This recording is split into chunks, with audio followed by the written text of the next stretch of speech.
Hi,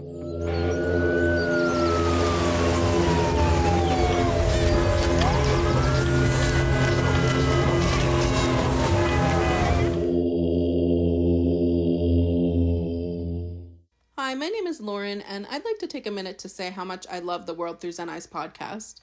I think the combination of perspectives from modern psychology and Zen Buddhism is a really brilliant one, and I think it ultimately offers something for everyone, whether you're new to Zen or an experienced practitioner, or neither of those things, and you're just someone who's looking for new ways to think about something you've been wondering about or a thing you've been struggling with.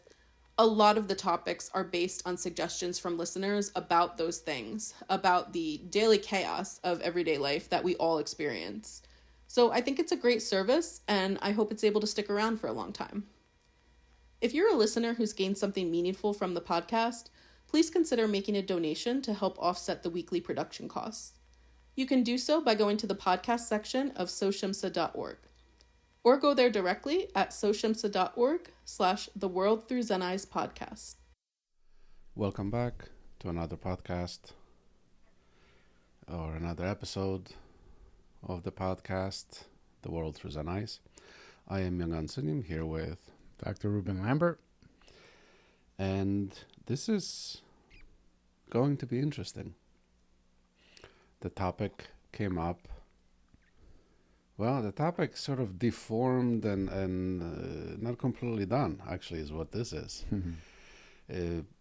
Sunday, after the Sunday service, I popped in my head into the lunchroom amidst of the conversation that I know nothing of the beginning of.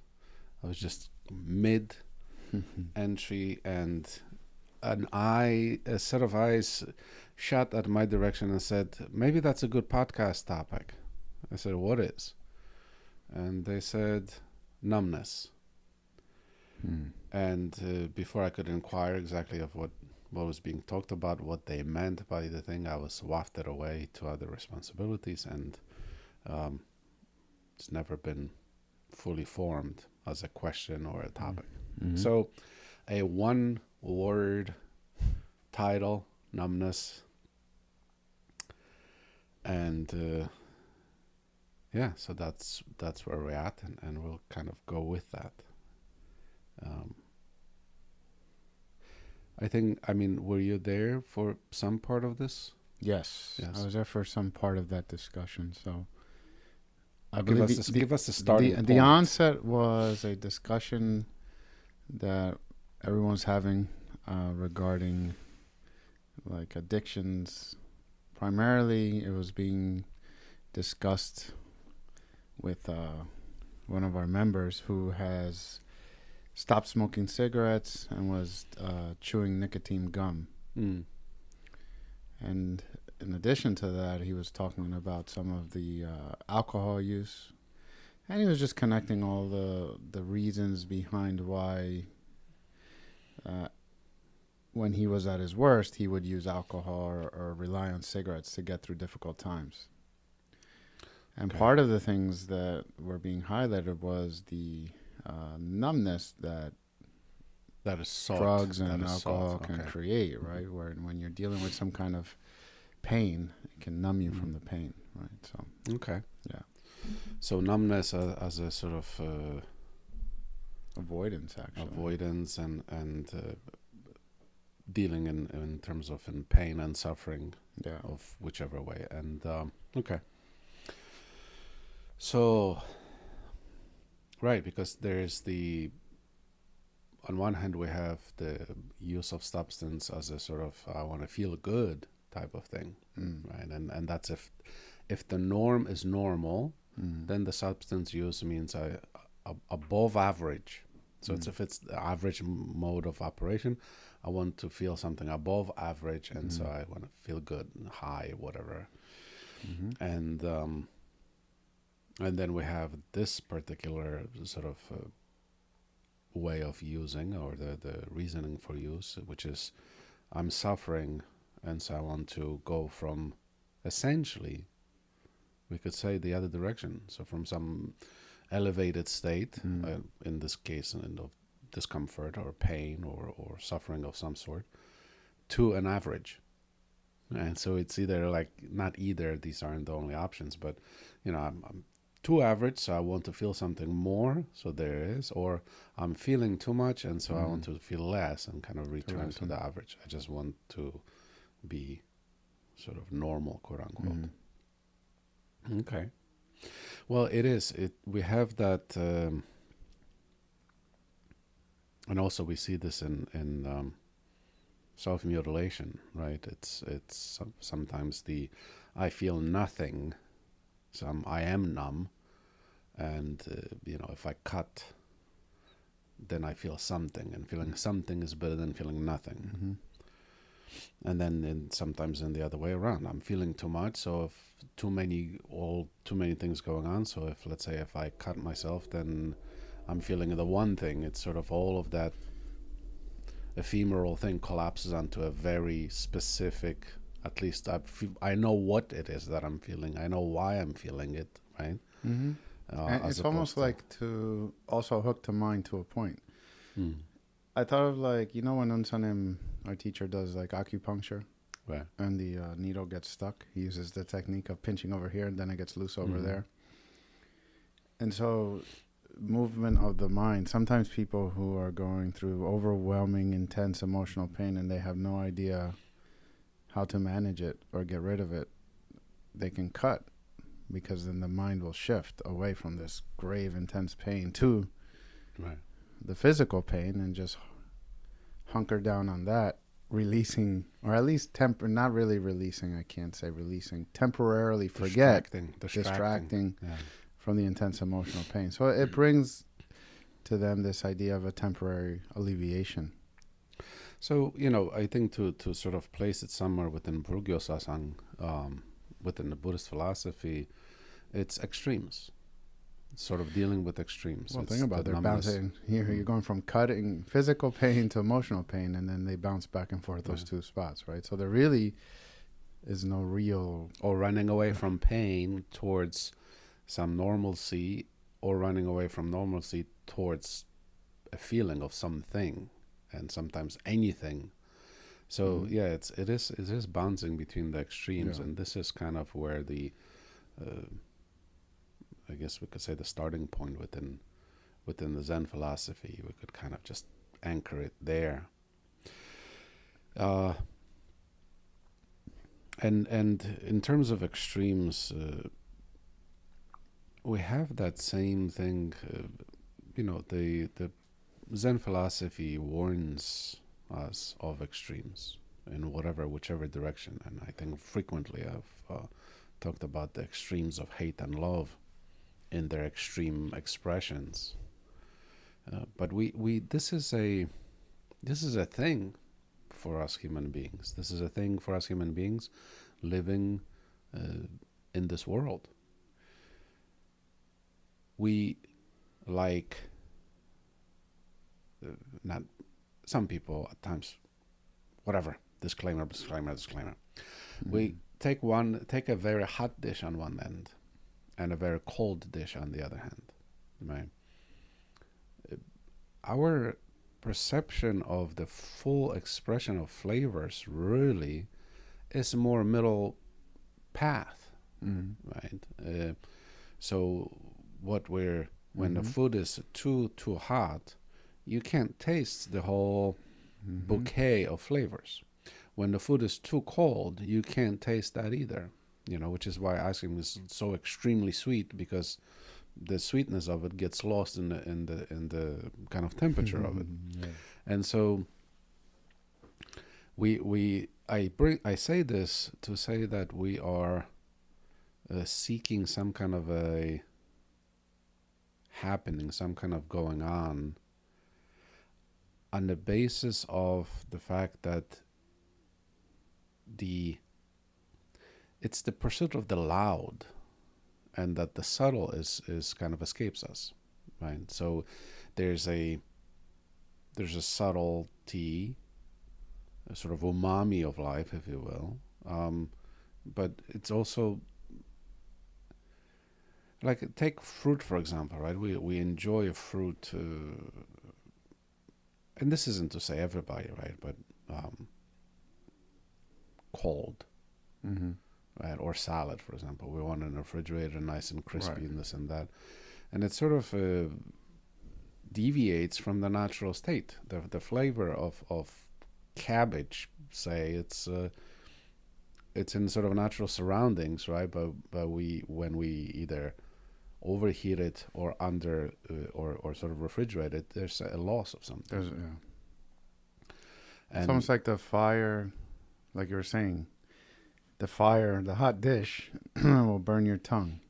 mm, You can't taste. right, The and cold then one will you get numb. brain freeze. Will You numb. get Will give you right. brain freeze, and then, Yeah. then you can't taste again. Right. Right. So, and I was also thinking, I was like, you're talking about Zen and things like that. The balance of the elements, right? To have hot and cold. Like, what is it that you're trying to do, right? If you want to make, you were telling me yesterday how everything has an element of the other one. It's just what are the proportions that you're trying Right. to get, right? If you're making fire, there's an element of moisture there, but if you have too much moisture, then the fire is put Right. out, right? And vice versa. You can have heat. There's actually an ice burn that occurs if you Mhm. take ice and you rub it on your skin. It actually gets to the point where the friction burns your skin, right? Yeah. So there are elements of each factor, but there's, depending on what your outcome, the ingredient proportions are different. But ultimately, I think when things are we're getting to the same point that we always kind of get to make is what is the goal? When things are out of balance, then whether it's an emotion or whether it's eating or an activity, then your life is out of whack.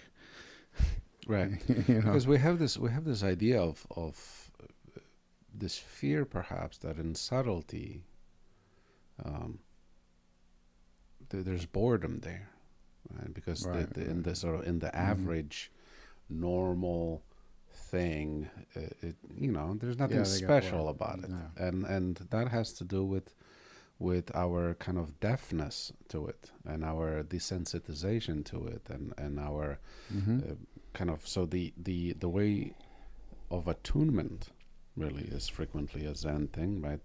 We're deaf to life's that beneath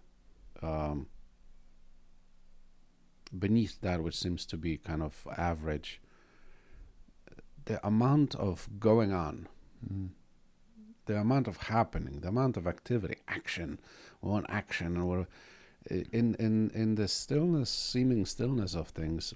All of that is going on. When not that long ago, we were doing I think one of the healing arts classes, and we focused on balancing. So a lot of exercise, standing on one leg and this and that, and challenging the balance. And we don't think about it, but as we walk normally, the amount of calculation that your toes do, Mm-hmm. step to step, calculation, adjustment, balancing, all of this thing. I mean, the sole of the foot, it's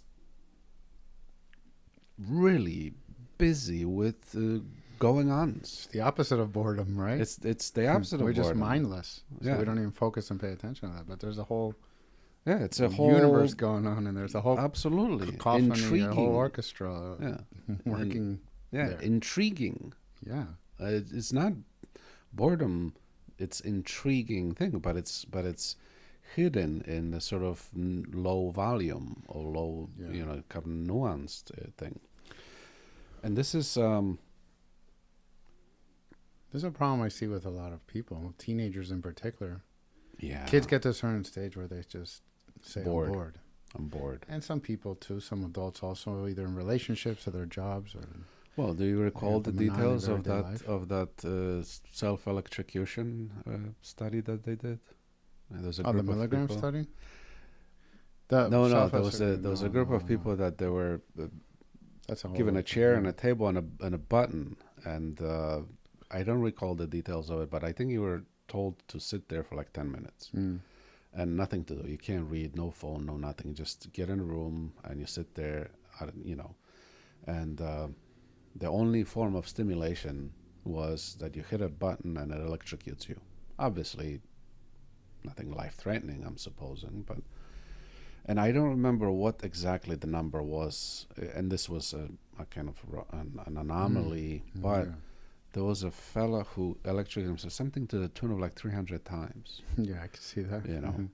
Mhm. And but there's to say many people have, and it was as of like not anything but just sitting nothing. here, boredom. Mhm. But is it boredom is the question, right? Is it boredom, or is it just me and my demons having a chit chat, that just drive me nuts, facing, because that's the thing, when nothing goes on, we have to face something, and an untrained mind then faces the things that dredge up sort of all on its own accord, that habituated kind of hauntings of our goals that come out of the baseboard of our Ariasic consciousness, the storehouse consciousness. And so anything but This all ties into the numbness piece, right? it is numbness, Because right? as an individual or as a collective society, I feel as though we've designed society to do anything but be left alone with our thoughts and feelings. Oh yeah. Out of this, I could say, collective fear, like anything, AirPods, iPhone, like just, all you got to do is look at people standing on a line, right? But you can also think about people who have difficulty sleeping. Why in particular is sleep difficult? Because you have to unplug, right? All of the distractions that you tune into throughout the day that keep you anchored to something externally, whether it's you're listening to something, you're seeing something, you're having a conversation, you're feeling something, you're bombarding your taste buds. When all that ceases, like you're saying, what gets dredged up? And my goodness. And it doesn't even have to Some people be. numb themselves. When they take a look, they run. That's why pursuit of stimulation or overstimulation is a form of sort of numbness, right? It's the numbing of the things that matter frequently, right? The voice that matters, the voice that is where the transformative element is. So it's a distraction, but the distraction pulls away from that, and so we could say numbness to it, to some experience of life. It's frequently thought to be simply in regards to an unpleasant something, the traumas, the suffering, but those are loud. Those are loud. Those are loud. It doesn't have to be loud. It's just simply, and there's a sort of systematic desensitization that because human beings have the tendency to normalize, right? And we have the tendency to normalize as a self-preservation mechanism, right? You let's say you are forced to go someplace or move somewhere or whatever, and you arrive at on a new place, unlike the place that you're accustomed to, right? And although there are people who in their minds dwell and quote unquote, I miss my old whatever house, home, the nostalgia, country, right? place, The nostalgia effect. something, but what we get in a sense is that this normalization is a self-preservation mechanism, because we have to normalize the shock of the new, so that we could operate with it, so that we're not kind of thrown by it. It's sort of, okay, this is where I am, this is now normal. I was living in Antarctica, and now I'm living in the Sahara, and if you just bemoaning continuously, then you can't adapt. So the adaptability, in a sense, is close to normalization of your situation, right? Which makes you be able to operate. So I think it's ingrained in our sort of physiology. Having said that, this adaptive tendency that we have is, I think, very much exploited in consumerism, like you were saying. It is, it's almost devious, the incremental increase. It's like I call the algorithm of greed, but there's this incremental increase in whatever the baseline is, right? So it's the increase of time, increase of stimuli, increase of the loudness, the intensity, whatever, right? environmentally speaking, what have you. So like video games and the algorithm of video games, how are you drawn into it, right? The social media, whatever it is, movie, the gore, pornography has the same element, right? It's increasingly pulling towards some direction, you know, and it's an exploitation of, in a sense, the on one hand, the fear of normalization. When the mind normalizes something, it then becomes sort of free to gravitate to something else. Now, if you're a corporation, or if you have a product that you're trying to push, you can't have people normalize to it. You know, I mean, Apple. We're gonna get sued by Apple now, but the Apple universe does this perfectly, right? It's these incremental things. Oh, the new phone has X, Y, and Z, and then just so it's exploitation of the chemistry, and so from the Zen perspective, this we would call the yokya, this world of greed and constant desire, and when not controlled, gets out of hand. But it is the way things are, and so it's exploited then, because essentially, right, it's a dopamine addiction, right? And so like you play a video game, and there's struggle, and that struggle then becomes, oh, you've struggled sufficiently enough, here's a single drop of dopamine. Like it's this IV dopamine turned to faucet dopamine. You know, it's this breadcrumbs that pull you further and farther and farther in the direction that whoever's exploiting this wants you to go, in a sense. And you know, I'm gonna sound like some conspiracy theorist, but that's essentially what the algorithms are, right? They learn what you like, and they give you what you like, but they don't just give you what you like. You have to scroll for 5 minutes before you get that one drop of your cat picture, you know, right, that you're so fancy. And then you scroll through whatever else, advertisement, whatever other things, and then there's another cat picture that you enjoy. So video games are the same thing. You pass a level. What's a level? You know, so it's this increasing kind of leading carrot to a donkey type of thing, to that we are to pursue a thing, what we're pursuing. And this is the fundamental, I think, misunderstanding. We're not pursuing a thing. The thing is symbolic for a dopamine release. So whatever your poison, quote unquote, is, you know, whether it's a video game or a sport, watching a sport, whatever, it's we're pursuing chemistry. So the addiction, in that sense, we are fundamentally an addicted species that is addicted to the pursuit of brain chemistry, right? But we seek it outside, and when properly exploited and organized, what you get is, well, you know, I mean, look at this new gadget. It's upgraded. What's upgraded? Oh, now it's sleek. What is that?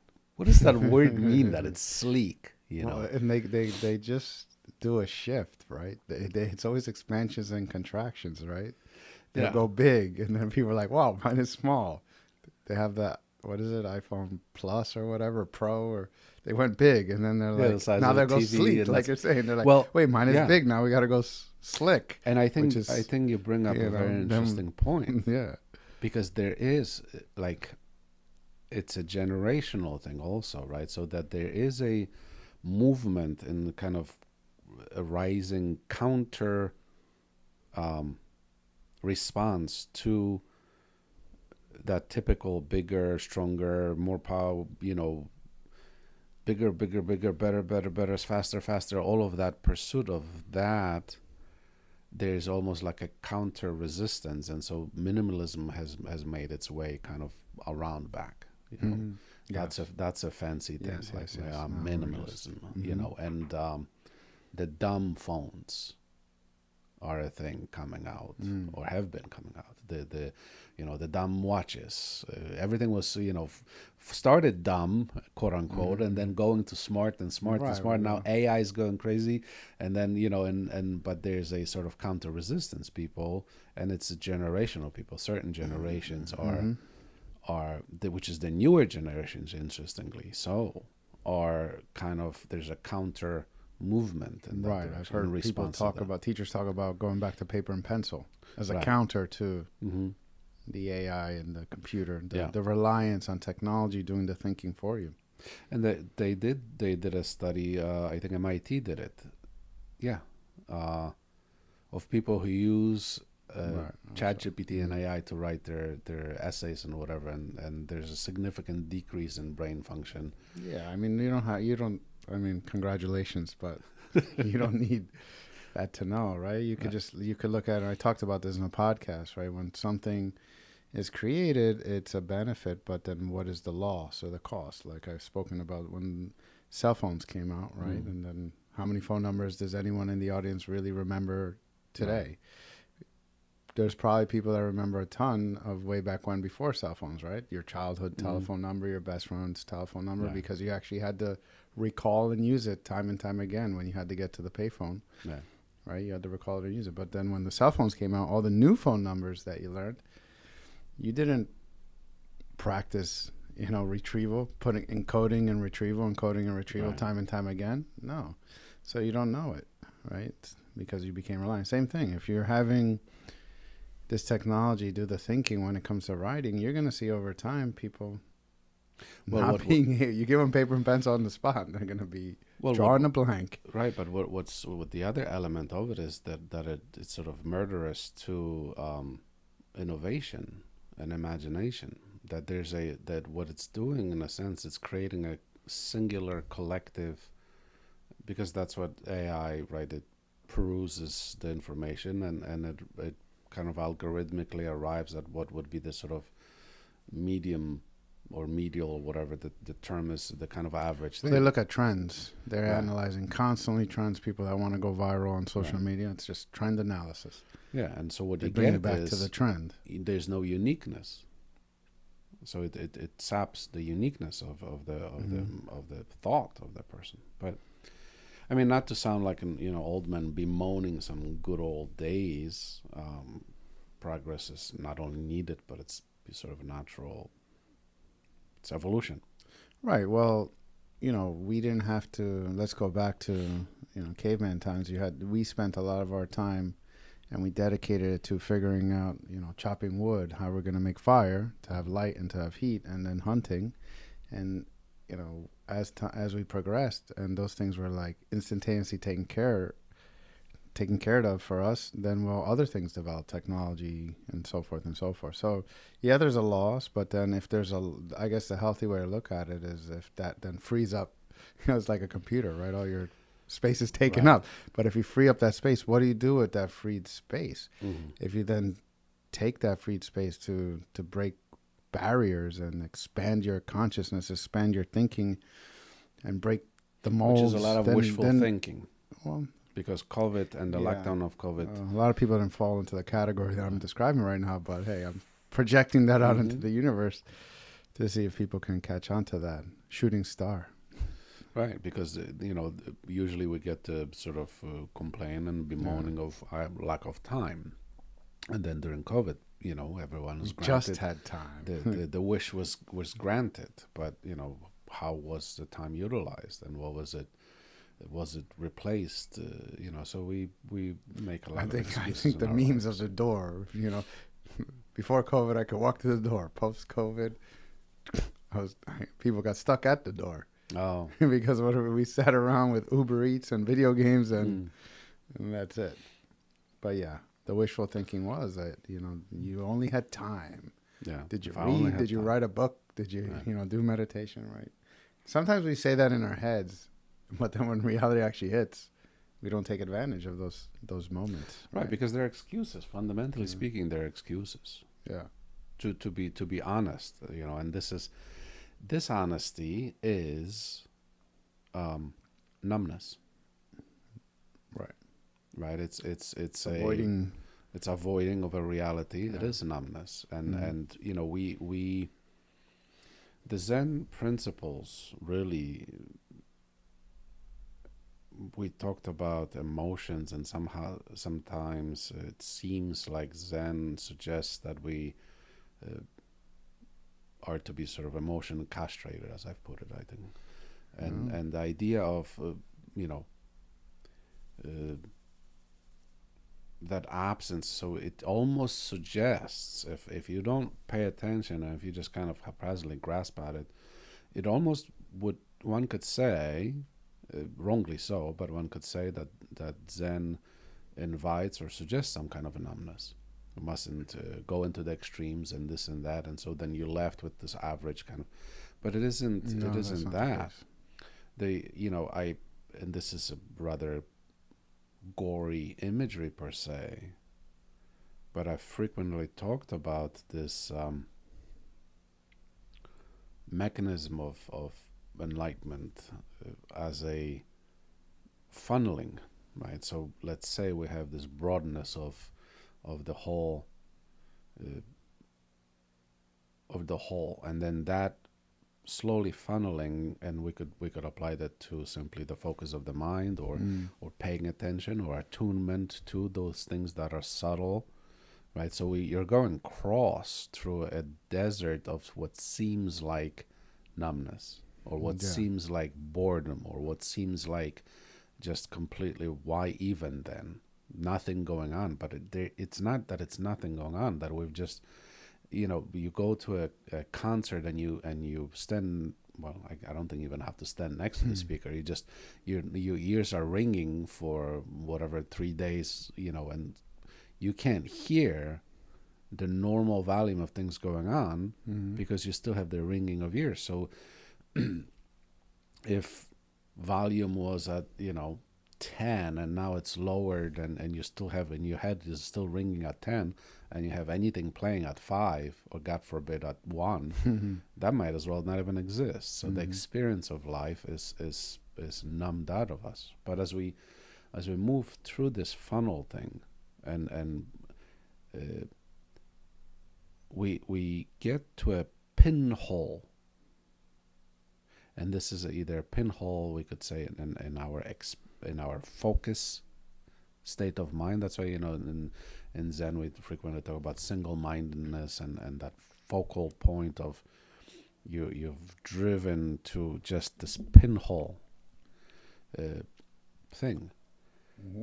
And if you pass through that pinhole, and like I said, this is a little bit, gross of a imagery, but I think it illustrates it. So if you're sensitive, or if you have children in the room, as you pass through this pinhole of a focus thing, of an attunement, of a single thing that you've entered into, in a sense, your skin's ripped off of you.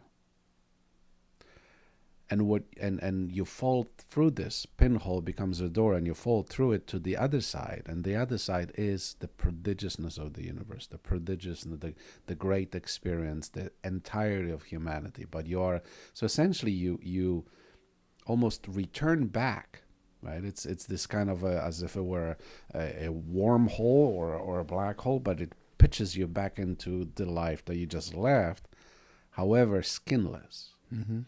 And in that sense, raw, and in that sense, decalloused. And so the boredom and all of these, the avoidances, the numbness, all of these things are stripped away. That, we could say, is a state of compassion. But it has an element of wisdom. So there's a rawness to the experience, because sometimes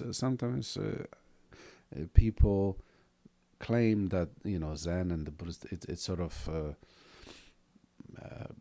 does the opposite. No, right? That I you're couldn't not disagree tending with to, more yeah. with that statement. So you're raw, and every the gentlest of breeze you feel, so that your experience of life is magnified, but not magnified by running away from the subtlety, or from from unpleasant experience or whatever. You're there. You're in it, and because, and this is, I can't trumpet about this enough.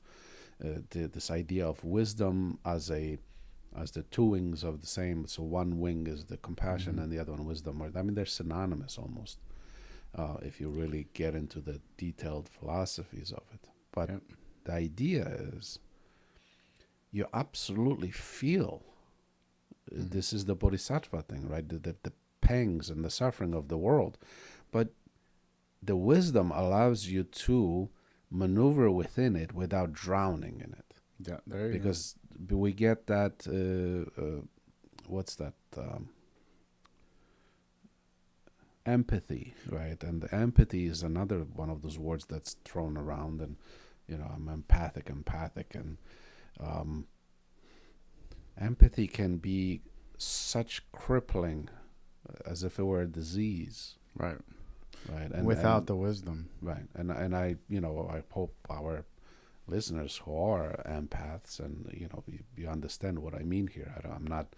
I'm not criticizing the state of being. What I'm saying is that without wisdom, it's unhealthy. Mm-hmm. I mean, the compassion with wisdom there's a power of function, and an understanding of the limitations of my function, and how I can best participate in the world around me. Otherwise, I'm drowning in it. Right. So there, you're using the Zen metaphor that I'm just going to piggyback off of. In Zen, we call this earth, kohe, the ocean of suffering, right? So you're like a lifeguard on the side. That is the bodhisattva looking down. You see somebody drowning. You use compassion. It means you literally have to jump in to the ocean, and you're submersed into kohe, into this world, this life. Every inch of your body is submersed in the water, feeling if it's cold, if it's hot, if there are waves. You're there. You're entrenched in that. And then you can't just jump in and then not know how to swim, or just grab the person and then they are struggling for their life, and you allow them to punch you in the face, and now you both are drowning. Right. Many lifeguards been drowned by another person drowning. Right. So this would be just reckless, no wisdom, empathy, just jumping in, without thinking, without planning, without taking some tools with you. Yep. And then the wisdom piece is, well, now, prior to jumping in, I did some training, some suheng. That's what makes that person a lifeguard. There's countless hours of training and knowledge and understanding that all equates to wisdom. So when you jump in with your panya, right? So wisdom. Wisdom.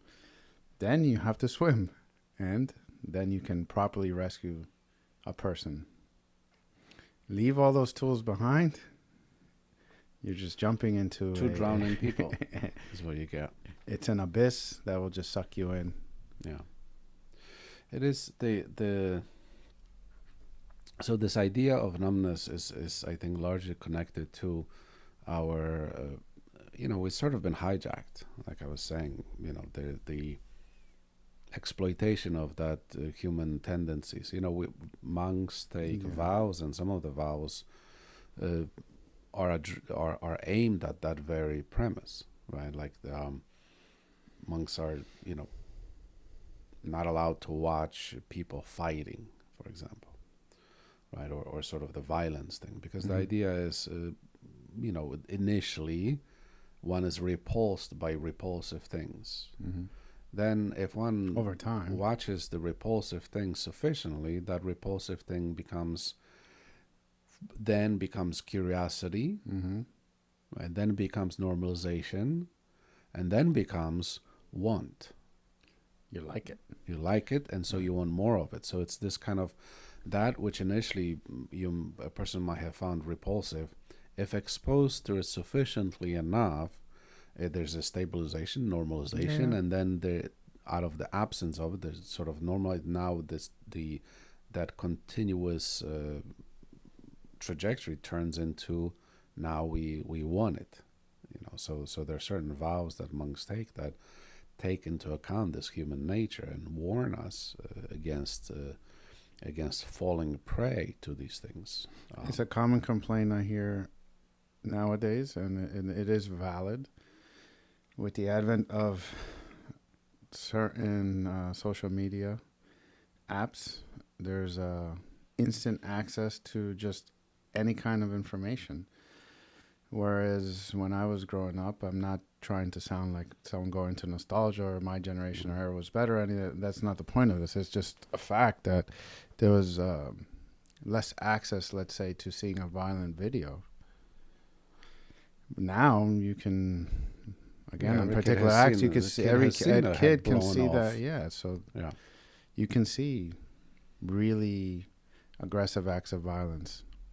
And not only one, the algorithm kicks in and it just connects the dots to many different other videos that all have violence, extreme forms of it, not just fists and people fighting with fists. No, you have weapons, you have blood, you have gore. Actually, there are a lot of videos of accidents and death that are out there. So if that's not being monitored and regulated, then exactly what you're saying can happen. People grow up being desensitized to violence. Then what happens when you're desensitized to violence? It becomes your norm. You don't feel about it. Yeah, there's no feeling. And then, the worst case scenario is when you like it or you're drawn to it. Right. Which is a process for many people. This is a process of sort of that exact thing. It's an evolution towards. For lack of a better word, towards darkness. It's funny because you brought up nostalgia and again, I think partially as a that counter response to, I don't know, maybe like 2 years, 3 years. Like I said, I stick my head out of into the world. I look around, see what's new, and next angle comes and I disconnect. But the nostalgia as the new fashionable thing, right? So appliances, right? Appliances, the microwaves and your blenders and your ovens and your refrigerators, the colors of them, it's like the flashback colors to like the 60s. And even no screen display but knobs, so they kind of return to this. There's a big, seems to me, like this whole thing of nostalgia furniture, nostalgia. Like I said, I've seen this in appliances, and particularly striking because the color schemes of back in the day, they're either not silver and metal and not futuristic. They're pinks and baby blues and bright reds, the baby fire blue engine reds, and all of the aqua colored and the whole entire microwave set, your microwave oven and your refrigerator, same color with rounded corners, which is kind of futuristic of the time, but not futuristic of this time in a sense, because this time the futuristic is the sharp angles of the Cybertruck. Right, they didn't follow those trends. Right. Yeah. And so I think as a part of the general psyche, we are trying to kind of change the trajectory a little bit, or at least slow down that movement towards that other extreme. But also there's like everything we're talking about, there's something at its best, something at its worst. There's connecting balance to something healthy in a healthy manner versus unhealthy fashion, because even nostalgia, there's in general, you can be nostalgic. You can visit the past. You can, go back to your memories and look at old movies. The thing is, if you become stuck there, then essentially it becomes what we're talking about. You're just numbing yourself, castrating yourself from the reality that's around you. Yeah, or the real thing. Yeah. It's your nostalgic memories. If they come, we could say, if you want to take a Zen thing of it, it's like you could say hello to them. Just don't serve them tea. Right, because if not, they'll pack their bags and they'll move in. Right, Right, they They'll have be tea with talking- Abbott for usually tea Mhm. with Abbott. It's an average 2 hours. Mhm. And it's simply because that's hancham. The old way of counting. Hancham is chajuk inmyo jinsa, so it's a 2 hour window, and then usually people, but it's the sitting and dwelling and all of this thing. Like I said, it's that dynamic's interesting because it's numbing of one thing by use of another thing, and it's this kind of back and forth time travel. Mhm. And so we have the numbness. I think we've done something with this numbness idea as a single word. Yeah. Because there's that, like you said, the origin perhaps of this conversation on Sunday that I was ever so briefly a part of, and was this kind of particular kind of numbness of numbing. Drinking until your teeth are numb so that you feel nothing, remember nothing, know nothing, or using or whatever it may be. Numbness means not wakefulness. Yeah. And so the Zen thing would say be on a lookout for numbness in all of its various forms. This one with the addiction and the kind of certain behaviors that numb us to an experience or frequently to a memory is almost much more common thing.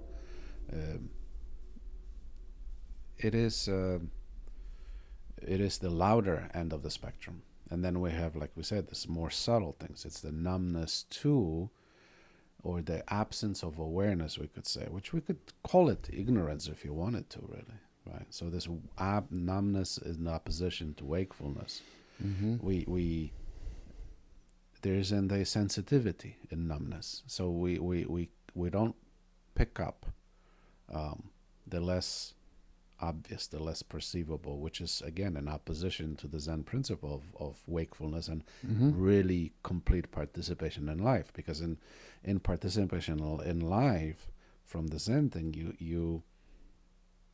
you're attuned to what is, and not what you would like, whatever. What is, how it is, as it is. So that's the attunement to and complete an experience of life. But so numbness could take various more louder or less louder, if you want to call it that, expressions of it. And obviously we it's easier to at least note the very pronounced types, and then we move progressively down towards, and this is where in the whole therapy concept, I think, and I don't want to speak for psychologists, I only know Buddhist psychology, if you will, call it that, but it is the fact that we generally, people don't note themselves, and they're overwhelmed by the going on, so the subtlety and their numbnesses and the quietudes and those things are seen by the therapist, and the therapist says, oh, have you noticed how when you were saying this and you avoided addressing the thing and blah blah blah blah, the psychotherapeutic kind of thing of just bouncing, holding a mirror to the person, essentially, right? I'm laughing because you talk about the psychology piece, and I'll talk about the Zen piece then, because in Zen, I'm thinking Zen is like reading the emotional user manual. If you think about a user manual for anything that you buy, it's going to give you the step-by-step instructions on how to construct the object. It's going to explain to you how to maintain it, what tools you need, and then it's going to give you the troubleshooting section. Yeah. So you're going to be very familiar with all facets of the emotional world, how to maintain a healthy state of mind, how to troubleshoot when problems come. And this is a constant state of wakefulness that we're searching for, not numbness and avoidance. Might as well go down the route of I'm talking about this thing, you're talking about that thing. I wrote, I don't know when, just a little here I jot down things. So in terms of therapy, right? So I have a little thing that I had written down, and then maybe I'll share a little poem. How about that? Yeah, that would be great. So great therapy, it seems to me, is a practice of returning a person back to themselves, minus the delusions and confusions.